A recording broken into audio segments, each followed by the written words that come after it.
I've noticed a trend in a lot of earlier histories of heavy metal and earlier publications. They're saying that these bands like Led Zeppelin, Alice Cooper, Grand Funk Railroad, Deep Purple, Kiss, that they're heavy metal.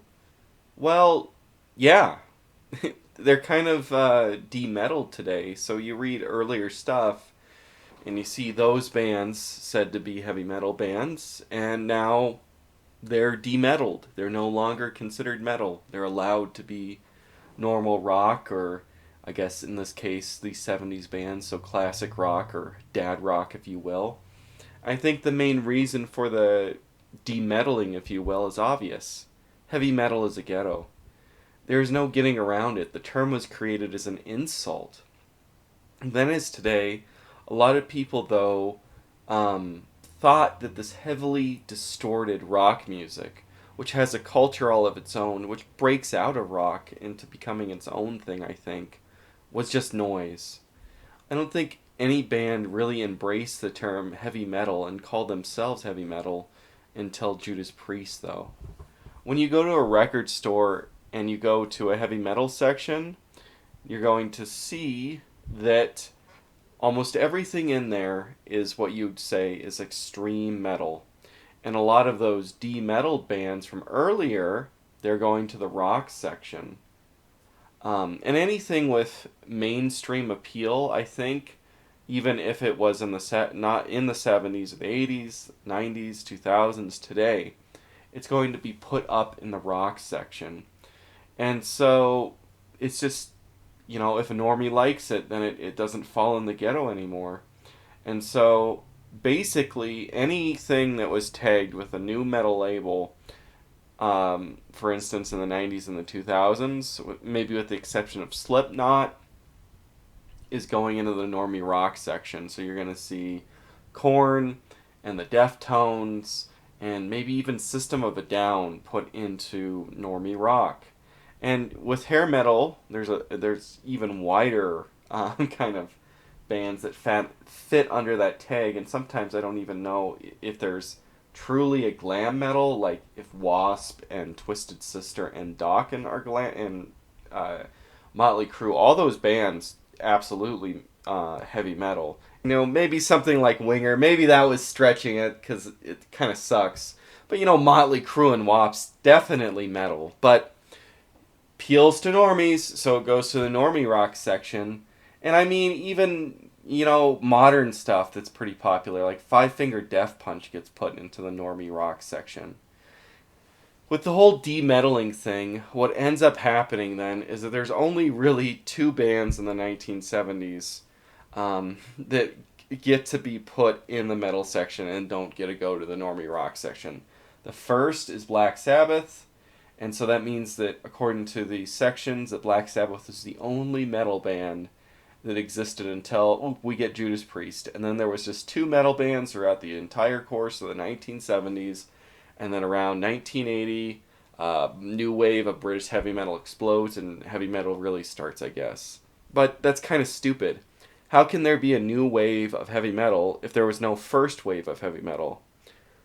Punk rock and new wave had to have these dinosaur, mammoth riff-based bands of the 70s to rage against, right?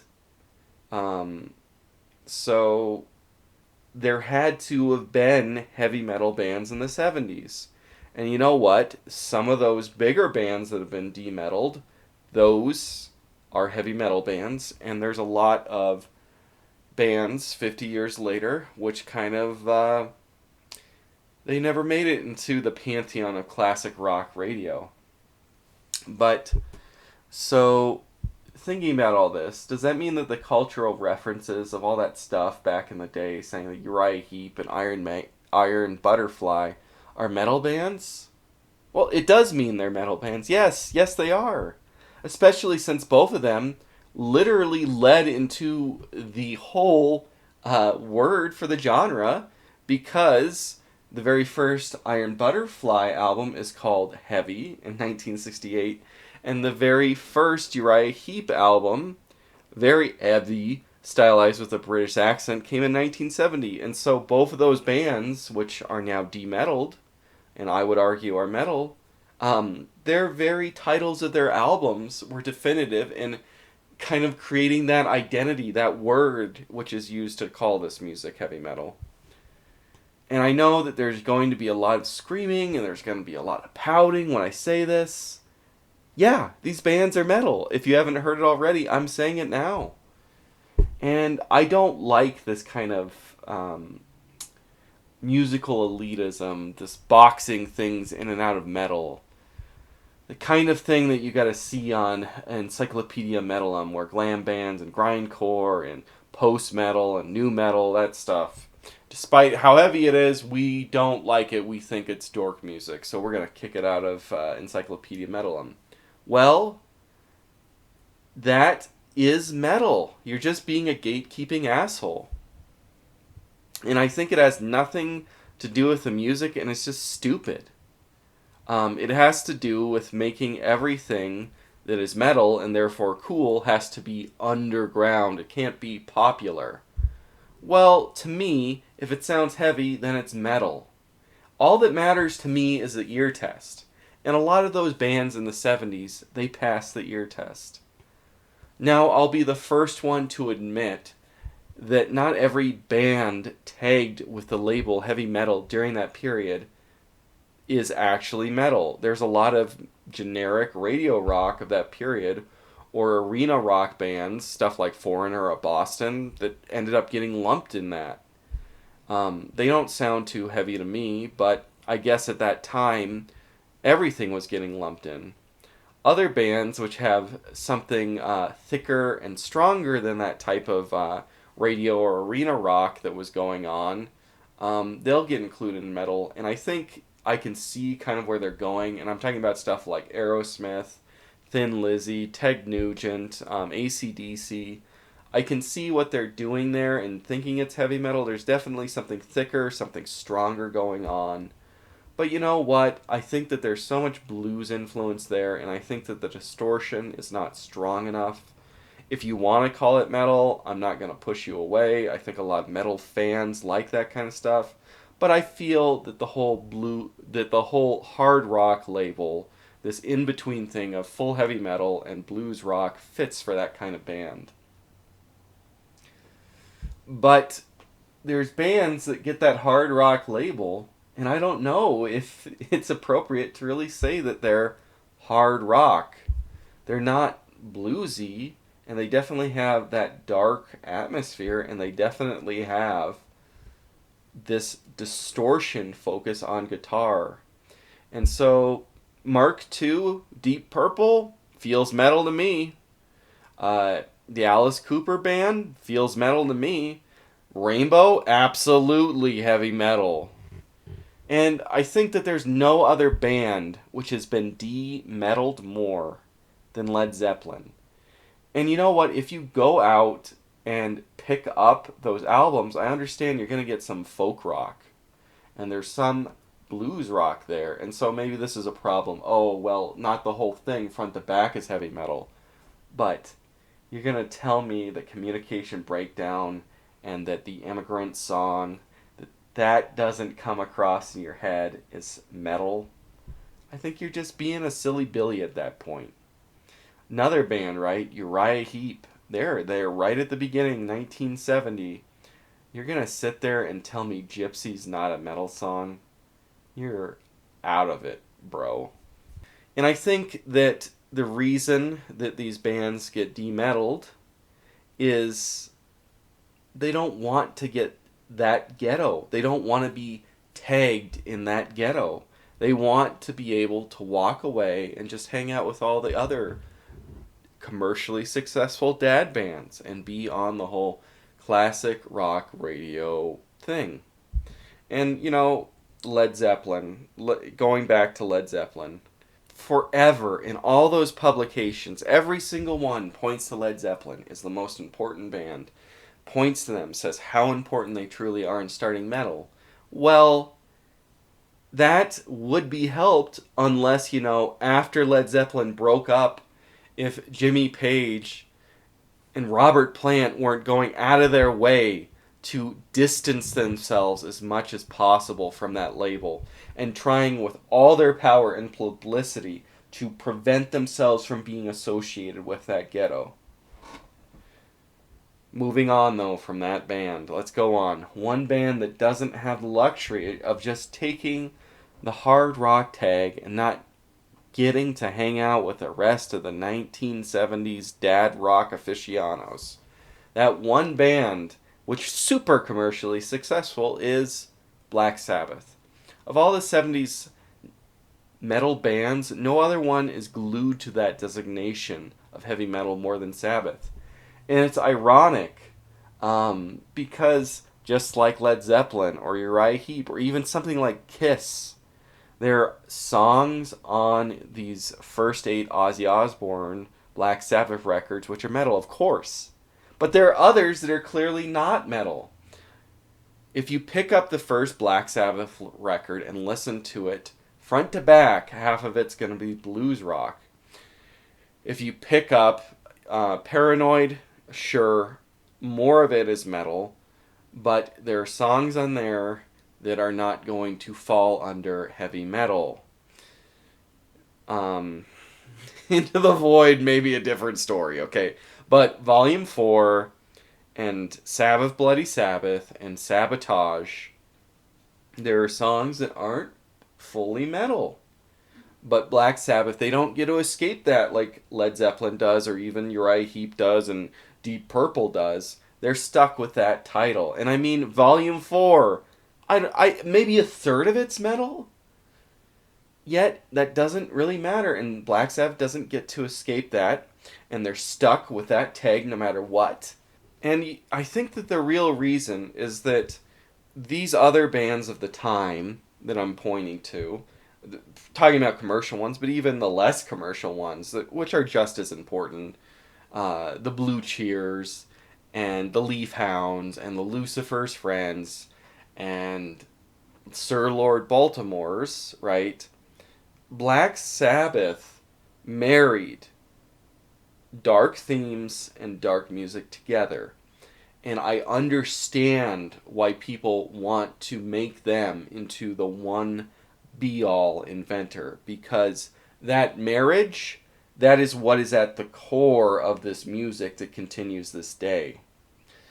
All those earlier bands, which I'll defend as being metal, they don't, for the most part, have that core marriage of dark lyrics, dark themes, and dark music. And so I feel that that first marriage of those two makes their influence so resolute that literally people end up just pointing to them and saying they invented it. Well, I'm about to kill the sacred cow here. I don't think Black Sabbath invented heavy metal. And one of the reasons people do that and say that they did it is because people want clear-cut answers. They want one person to have done it. So what ends up being the answer is that there's this one guy and he had this one accident. This one guy is this guitar player, Tony Iommi, and he got his fingers smashed. And because he got his fingers smashed, he couldn't play prog rock. He was in Jethro Tull for a period of time. He couldn't play blues rock, right? That big mainstream stuff. And because of the pain in his left hand from his 2 smashed fingers, he had to adapt. And that adaptation, that is the sound of Black Sabbath. You know, it comes from him having his fingers snapped and playing with banjo strings and down tuning. I mean, that's definitely a romantic story until you pick up an album in 1969 and it sounds just as heavy as Black Sabbath, but it's from an obscure band. Or you pick up an album in 1968 and it's just as heavy as that first Black Sabbath album, but it's from an obscure band. And you pick up an album from 1970 and it's just as heavy as that first Black Sabbath album. Maybe because Black Sabbath came out at the very beginning of that year, it was technically released afterwards, even though if it was recorded before it was released. But anyway, all these different bands at the same time were experimenting with that bottom distorted sound. To pick them or even, I'm saying it's a multiplicitous thing, just them and Led Zeppelin, or just them and Deep Purple. I think that that's kind of cutting it short. I think that a lot of this has to do, this invention of heavy metal, is the evolution of psychedelic rock and its experimentation, that this acid rock, that is what led into it, and it's a combination of the experimentation leading into the invention of more and more ability to store your instruments. And there were numerous bands across the United States, across Great Britain, into Canada, into Germany, that were experimenting with this opening of the door. And a bunch of bands at the same time walked through that door, and that door turned out to be heavy metal. So to me, the true answer, the more realistic answer, is that no one man nor one band created metal. There is a clear first wave of heavy metal bands that came out right there. From 1968 through to, say, 1976 with the release of Sad Wings of Destiny, I think there was a true first wave of heavy metal. Black Sabbath, great, tremendous band. I don't want to downplay their influence, but there really was a multitude of bands coming out at that period, and some which came just before them. That's the reality, guys. A lot of these bands were nowhere near as commercially successful, though, as Led Zeppelin, Black Sabbath, Mark II Deep Purple, the Alice Cooper Band, or even Uriah Heep. There's a litany of bands, but here are some of the better and more important ones.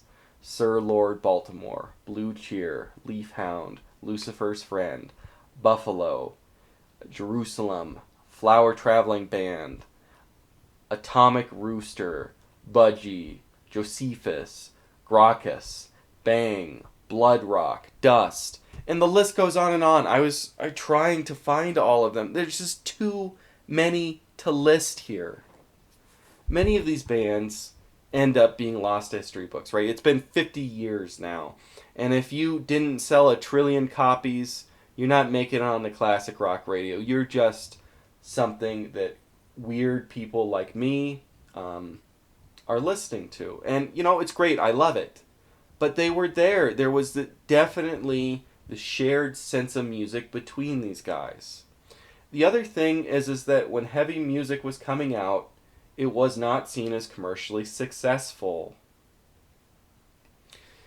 And there's a lot of bands that had singles at that time which were playing heavy metal, or had demos, and they've been released later with us aficionados of the 70's buying them up and listening to them and loving them. I think the most famous band of that period that never broke into a full LP is, of course, Pentagram. There were 4 or 5 45s released in the 70's and numerous demos that made their way into bootlegs, but Pentagram didn't get their full length until 1985. And there's a lot of one album wonders at that time. And when I say one album wonder, maybe they only had one album and broke up, or they had one album and they were forced by their label to try and change their sound. Or they broke up because they didn't want to work with the label and thought it was better to break up than change their sound. They'd rather break up than sell out. Something that you'll notice, though, is that these smaller bands, they're stuck with the label. They're stuck with the label heavy metal. They don't get to walk away and be hard rock. And the reason is, because they weren't commercially successful, they don't get the interviews to just say they're a rock band. They don't get to influence them to be put back with the normie bands.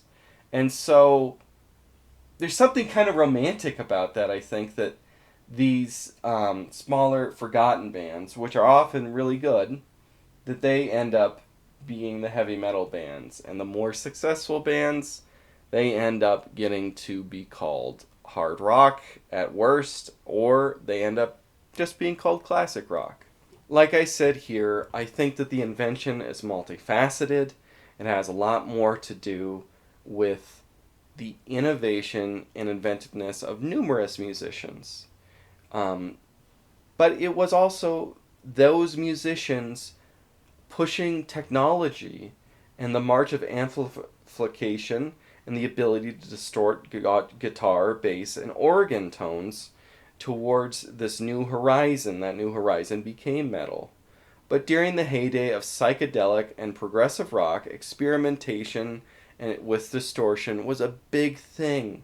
And there were a lot of different sounds that may have not went anywhere. That one sound, though, these bands opened the door. But there were a bunch of bands in that period of the late 60s, bands like Iron Butterfly, Vanilla Fudge, Cactus, Blue Cheer, Steppenwolf, Jimmy Page, Cream, Mark 1 Deep Purple, Coven, Black Widow.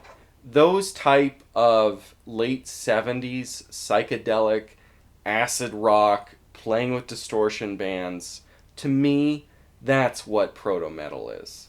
Sometimes, and proto-metal obviously is something that's put back decades later by people that love this type of music to try and define it.